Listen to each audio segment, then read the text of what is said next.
Throughout history, some voices rise above oppression, voices that challenge, awaken, and transform. Among them stands Walter Rodney, a revolutionary thinker, historian, and freedom fighter whose words still echo through the struggles of today.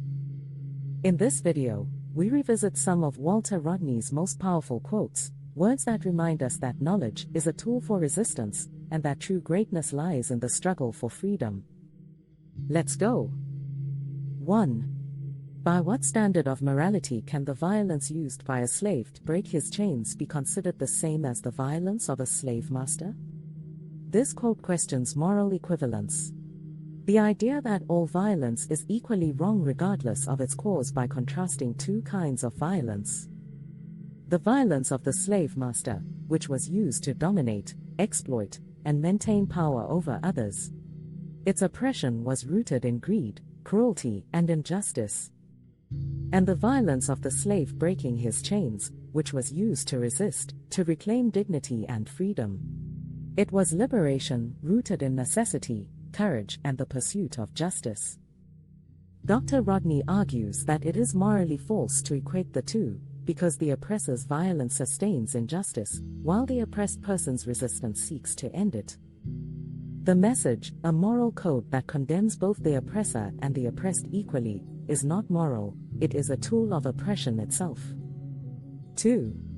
For the only great men among the unfree and the oppressed are those who struggle to destroy the oppressor. This quote challenges the idea that greatness can be measured by personal success, wealth, or even moral purity, when one lives in a system of injustice. In a world where people are systematically oppressed, true greatness lies not in acceptance or endurance of that condition, but in resistance to it. Greatness, therefore, is measured by the struggle for justice, not by comfort with an injustice. The message, it's not about status or success, it's about the courage to confront what is wrong, even when the odds are overwhelming. 3. The state arose as an instrument to be used by a particular class to control the rest of society in its own interests. It argues that the state, which encompasses a system of laws, police, armies, and government, is not inherently neutral or fair.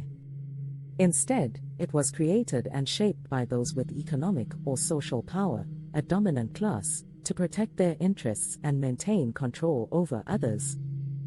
Essentially, the ruling elite designed the system to keep their wealth and power through laws and institutions, which often serve to preserve inequality, even if they appear fair on the surface.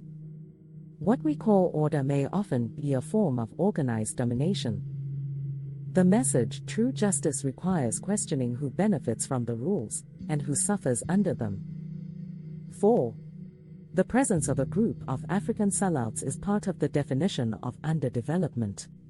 Underdevelopment is not only economic or material, it is also political, psychological, and moral. One of its symptoms is the emergence of people within the oppressed group, who serve the interests of the oppressor instead of their own people. These people or sellouts accept privileges, power, or wealth in exchange for loyalty to colonial systems. They help sustain foreign or exploitative control, and internalize the oppressor's values and turn against their own liberation.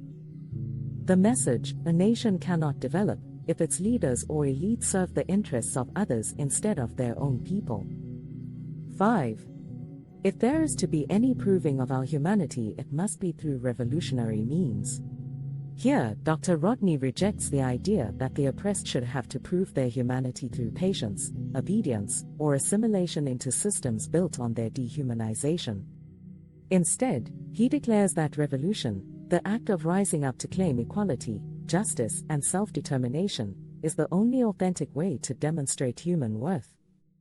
Revolution here doesn't necessarily mean only armed struggle, it can mean any radical transformation of social, political, and psychological realities that restores dignity and agency.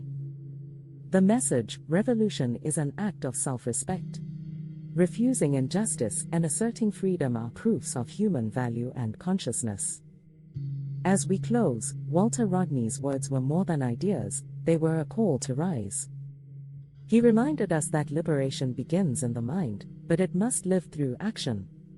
that the struggle for justice is not history, it is now. So let his words move through you, not as distant echoes, but as living fire. Until next time, stay inspired.